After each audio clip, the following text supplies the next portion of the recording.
بسم اللہ الرحمن الرحیم۔ وہ 15 کام جس سے روزہ ٹوٹ جاتا ہے، کن کن چیزوں سے روزہ ٹوٹ جاتا ہے، بہت سے لوگ نہیں جانتے۔ رمضان المبارک کے روزے شریعت اسلامیہ کے اہم ارکان میں سے ایک ہے۔ اللہ تعالیٰ نے قرآن مجید اور احادیث مبارکہ میں اس اہم اور عالیشان عبادت کے آداب اور شروط کو تفصیلاً بیان کر دیا ہے۔ یقینی طور پر یہ مذہب اسلام کا ہی کمال ہے کہ اس نے کسی بھی عبادت کے کسی بھی چھوٹے سے پہلو کو بھی اکیلا نہیں چھوڑا، بلکہ ہر ایک چیز کو انتہائی شفافیت اور واضح شکل میں بیان کر دیا ہے۔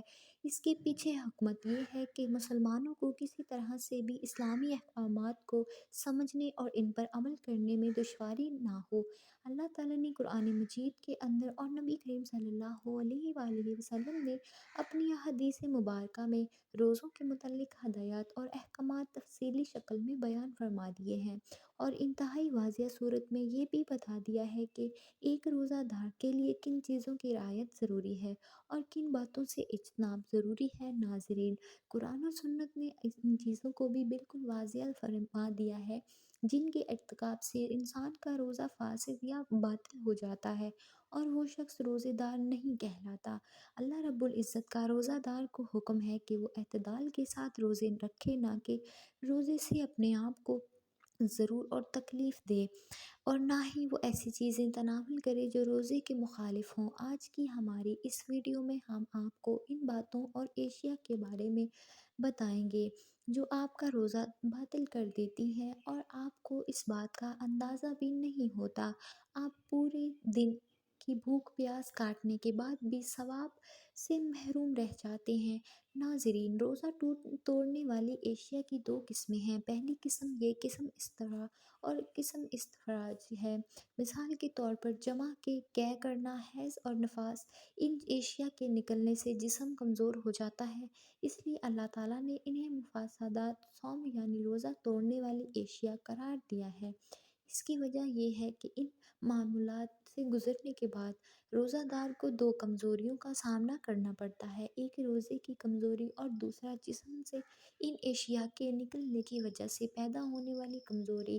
یہ دونوں کمزوریاں روزے دار کو ضرر اور نقصان دیتی ہیں اور اس کا روزہ اعتدال سے نکل جاتا ہے۔ دوسری قسم، اس قسم میں وہ تمام اشیاء آتی ہیں جو کہ جسم کے اندر داخل ہونے اور پیٹ بھرنے والی ہیں، مثلاً کھانا پینا۔ اس لیے اگر روزے دار کھائے یا پیے تو روزے کی مطلوبہ حکمت کا حصول نہیں ہوتا۔ اللہ رب العزت نے قرآن مجید میں سورۃ البقرہ میں روزہ توڑنے والی اشیاء کے اصول جمع کر دیے ہیں۔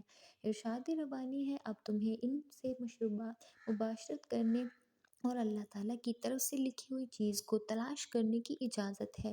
تم کھاتے پیتے رہو یہاں تک کہ صبح کا سفید دھاگا سیاہ دھاگے سے ظاہر ہو جائے، پھر رات تک روزے کو پورا کرو۔ اللہ تعالیٰ نے اس آیات مبارکہ میں روزہ توڑنے والی اشیاء کے اصول بیان فرمائے ہیں جو کہ کھانا پینا اور جمع ہے۔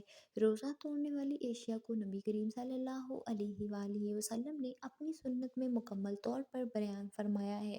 روزے کو فاسد کرنے اور توڑنے والی اشیاء کچھ یوں ہیں: جمع اور ہم بستری، مشت زنی، کھانا پینا اور اشیاء جو کھانے پینے کے معنی میں ہوں، سنگلی وغیرہ لگوانے سے، خون نکلنے کی بنا پر قے کرنے کی وجہ سے، اور عورت کا حیض اور نفاس کی وجہ سے خون نکلنا۔ ان میں پہلی چیز جمع ہے جو کہ روزہ توڑنے والی اشیاء میں سب سے بڑی چیز ہے۔ اگر کوئی مسلمان جمع کرتا ہے تو کا روزہ فاسد ہو جائے گا، چاہے انزال ہو یا نہ ہو۔ اسے اس کام پر اللہ تعالیٰ سے توبہ کرنی چاہیے، اس دن اس کا پورا روزہ کرنا ضروری ہے۔